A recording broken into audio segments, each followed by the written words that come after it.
So it is Elizabeth back again with another video for you guys. This one has been pretty highly requested video on twin deliveries. So I'm gonna go ahead and get started. If you aren't already, go ahead and subscribe. I try and put out a new video every week. Sometimes it's every couple of weeks on pregnancy, birth, delivery, postpartum, breastfeeding, all sorts of good stuff. I am a labor and delivery nurse and certified childbirth educator. So without further ado, let's get started on our twin stuff. I have a lot of notes for this in a lot of different places because we got two babies to deal with when we're talking about twins. And I want to apologize in advance for this very sassy ponytail, but my bangs are growing out and they're just, I have to put it this high so that my bangs will get in there. I want to do something with my hair because I'm just done with what we're working with now, but it is what it is. So twins. A 2-for-1 special, if you will, on babies. Multiples, higher than twins. I'm not going to go into too much because at my hospital, we are a community hospital. We take 34 weeks and greater. 6 years that I have been there, we have done 1 delivery of triplets. And it was a madhouse because, well, we had to have a nursery nurse. Once they were due, we had to make sure that we had a nursery nurse on call for every single shift so that we could have 3 nursery nurses if the triplets decided to come. It was an adventure, and we actually have a picture of them still up on our bulletin board, like leaving, and the dad and the mom are just like, oh my gosh, I wonder how they're doing. It's been like 5 years. Those triplets are 5. That is insane. But yeah, so this video is specifically about twins. The very first thing that your labor nurse, or just a nurse in general, or just somebody who has friends who are twins wants you to know is that we have 2 types of twins and then also types inside of those types. But the first are we have identical twins and we have fraternal twins. Identical twins come from 1 egg and they share genetic material, and when they split in that becoming of 2 from 1 is going to affect what kind of identical twin they are. Do they share an amniotic sac? Do they share placenta? Things of that nature. Fraternal twins are 2 separate eggs that are fertilized by 2 separate sperms. These are the ones that can be a boy and a girl. They can both be boys or they can both be girls, but they share no more genetic material than siblings would. If you meet somebody who is a female and they say that they have a male twin, this, if you get nothing else from this video, this is the take home. You cannot be identical if you are different genders. It's not a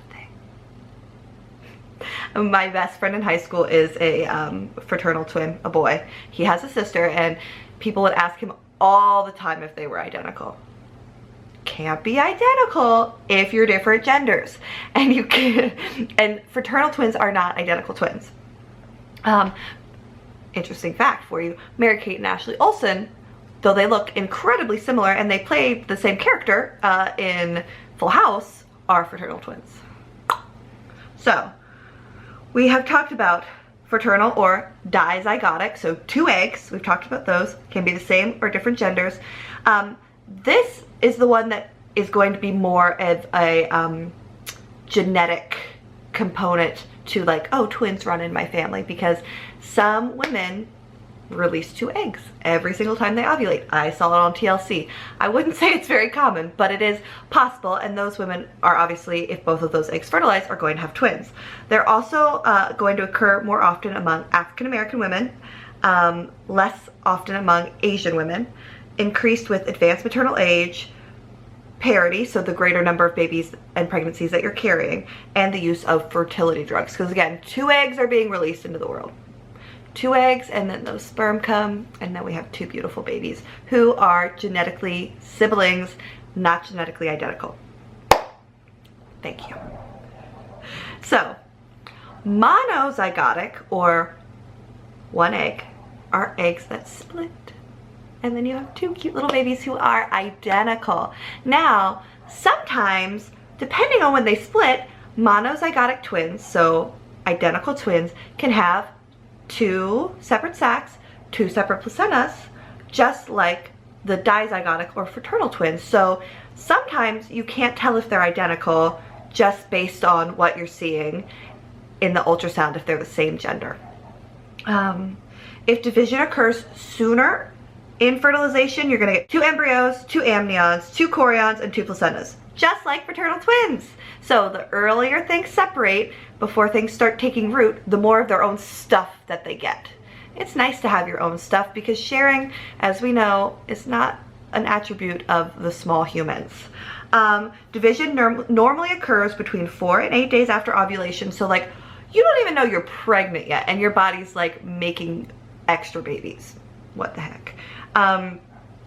Division after day 8 will share a placenta and an amniotic sac.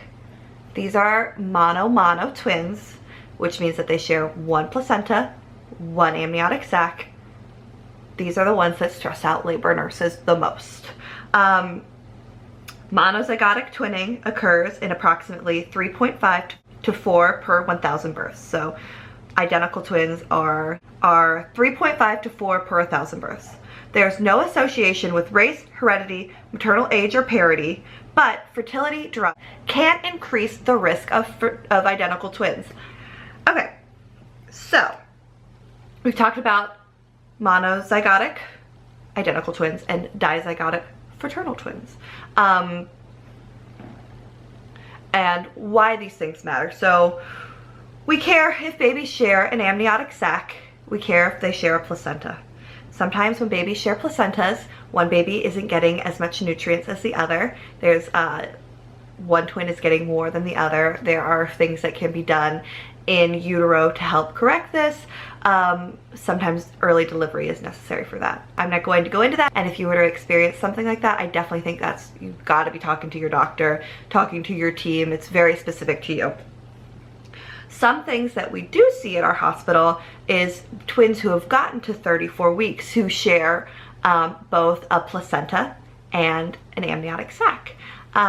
These babies are basically interwoven in all sorts of crazy knots and tangles in their cords because they're sharing everything.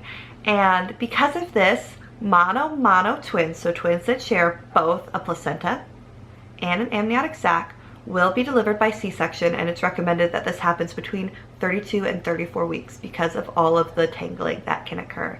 Some hospitals will admit you once you're viable for monitoring. Other hospitals will send you in for very frequent NSTs at the hospital. It just depends on where you live and what the practice is, but you are going to have your babies by C-section, and it's going to be early if you have mono twins. Now, whether they share a placenta or not, if they are in 2 separate sacs, trial of labor is definitely something that is possible, but it is recommended that at least twin A is head down for a trial of labor. Now, full term for twins is actually considered 36 weeks, and it is recommended that we deliver twins who die twins at 38 weeks. Now, let's kind of move forward to the labor piece of it. So in labor and delivery, if you come into a hospital and you are carrying twins, because we cannot confirm without hearing both heartbeats that we're hearing 2 separate heartbeats, you will be continuously monitored, and there will not be any intermittent monitoring is the recommendation. And this is because we need to know that we have 2 separate babies that we're hearing, and with intermittent monitoring with the Doppler, you cannot guarantee 2 separate babies as you can when you are visually seeing 2 separate babies up on the screen. And because there are 2 separate babies and we are dealing with 3 patients instead of 2, it does make things a little bit more complicated, making sure that everybody is happy and healthy and safe during delivery. So there will be continuous monitoring during delivery. And while it definitely is possible to have an unmedicated twin delivery, a lot of doctors and anesthesiologists and your OBs might recommend getting an epidural because, and hear me out,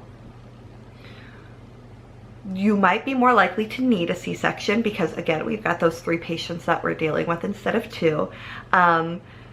There might be more manipulation after the first twin is born to retrieve twin B, especially if B is breech, or if we are dealing with like a cord prolapse or something like that were to happen. If after twin A is delivered and you need a C-section for twin B, it's easier to, depending on the situation, bolus up that epidural than it is to not have one and have to put mom to sleep. Now, you might still have to be put to sleep depending on how quickly we need to act if a C-section is necessary, but a lot of doctors do recommend getting an epidural. If you are gung-ho, do not want an epidural, something that you can discuss with your doctor and with your anesthesia team and see if they are agreeable to this as kind of a good compromise is getting the epidural placed, having it in the right area, but not having it dosed until we might need it later. There is a twin mama here on YouTube, Natalie Bennett, who has a really good twin birth story where she did that. So she had an unmedicated vaginal delivery for twin A. Twin B was in an OP position.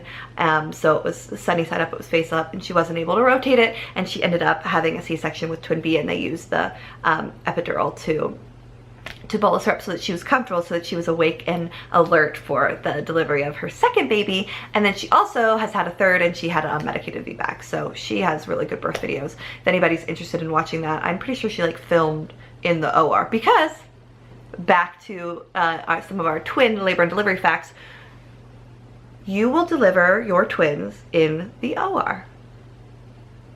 Even if you deliver vaginally, both twins, we like to deliver in the OR, and that is because sometimes twin B necessitates a C-section depending on what part they decide to present, or if we have fetal intolerance of labor after twin A, or if there is a prolapse of the cord, so twin A comes out and then twin B's cord comes out and will be compressed by twin B's head. So we always deliver twins in the OR, and we have everybody ready in the OR to do a C-section in case the need of a C-section arises. So twins definitely do put us on a little bit of a higher alert. We have more staff in-house when we have twins in labor. For the delivery of twin A, an ultrasound will be placed on your belly so that the doctor can assess the position of twin B, and we will continue monitoring the heart rate for twin B. And there really is no set amount of time that we really are looking for twin B to come out after twin A, as long as baby's heart rate is reassuring and everything else looks good. But with that being said, baby's heart rate sometimes cannot look reassuring. Perhaps the pushing is not effective with baby B if baby B is bigger than baby A, or malpositioned in a way that we cannot push baby B through. Perhaps a cord has prolapsed, so the cord has come in front of baby B's head, thus cutting off blood supply to baby B. A C-section can be needed, and about 6 to 25%, so that's a really, really wide range of baby B's where baby A is born vaginally, a C-section will be necessary for baby B. So this is not to scare you guys, you can totally do it, but just I like for people to have the knowledge that it is a possibility. We are prepared if it's a possibility, you are in good hands if it's a possibility, but it is a possibility that baby B will need to be born via C-section for the safety of baby. Having twin babies, because we do have more babies, a more distended uterus, more placenta, puts us at risk for quite a few things, unfortunately, but things that we are very cognizant of as labor and delivery nurses, and not things that I'm telling you to stress you out, but just know that these are possibilities and we will deal with them as they arise, if they arise for you. So if you have twins, because you are at more risk for uterine atony, which means that your uterus is not contracting down the way that we want it to, you are at a greater risk for postpartum hemorrhage. Risk that is more associated with twin pregnancies that have two placentas is preeclampsia, and that is due to the fact that while we're not 100% sure what causes preeclampsia, we know that the placentas play a role in that, and having double the placenta doesn't double the risk, but it does increase the risk, and that's definitely something that we're going to be watching out for. You've had your twins, you've had these beautiful two little babies, and next thing that we're thinking of is breastfeeding. First off, this is just blanket statement. You can breastfeed twins, okay? Your body will make the milk if there is a supply, bearing that you are not one of the very few women, about 5%, who does not make enough milk. Your body can do this. Your body was made to do this. But there are some barriers with twins that make breastfeeding a little bit more complicated. One, a lot of times twins are a little bit smaller, a little bit on the earlier side, so they might not be the very best and most effective drainers of the breast in the beginning. They also might suffer from jaundice and might have a NICU stay depending on the gestational age that they are. And so that might make things a little bit more complicated. But working with an IBCLC is going to be very important in those first few days, weeks, perhaps even months of life to get babies on the breast. But there are women who have had unilateral mastectomies and are able to fully supply a baby from one breast. There are babies who just don't like one breast and only eat off of one breast. Your body will make what is demanded of it. So it's just really important that you put those babies to breast as much as they want so that your body knows, hey, I gotta feed an army, not just one baby, and pumping appropriately as directed by your IBCLC if babies are not latching effectively or unable to latch because of a NICU stay. It is definitely possible to breastfeed twins. It is a beautiful thing and you can do it. Don't let anybody tell you, oh, you're gonna have to give them formula. You know what? You might have to give them a little bit of formula or donor milk in the beginning while we're working on our supply if we have babies who aren't the greatest nursers in the world. But you can totally do it. Don't let somebody tell you you can't do it just because you're having twins, because that is simply not true. The very last thing I want to tell you about twins, I'm sure when you found out you were having twins, there was a lot of different emotions. Perhaps you were so happy that you're finally pregnant after doing IVF, IUI, fertility treatments. Perhaps this was an unplanned pregnancy and you're like, I'm pregnant, it's 2 babies? But you got this. Having twins is exciting.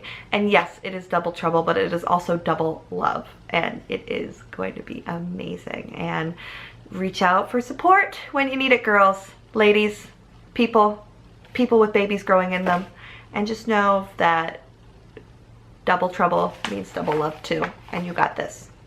Thank you guys so much for watching. Definitely let me know what other videos you are interested in coming out. My next video is going to be on making or helping a stubborn baby take a bottle, because I know going back to work when baby is not taking a bottle is super stressful. Thanks so much for watching. Bye guys.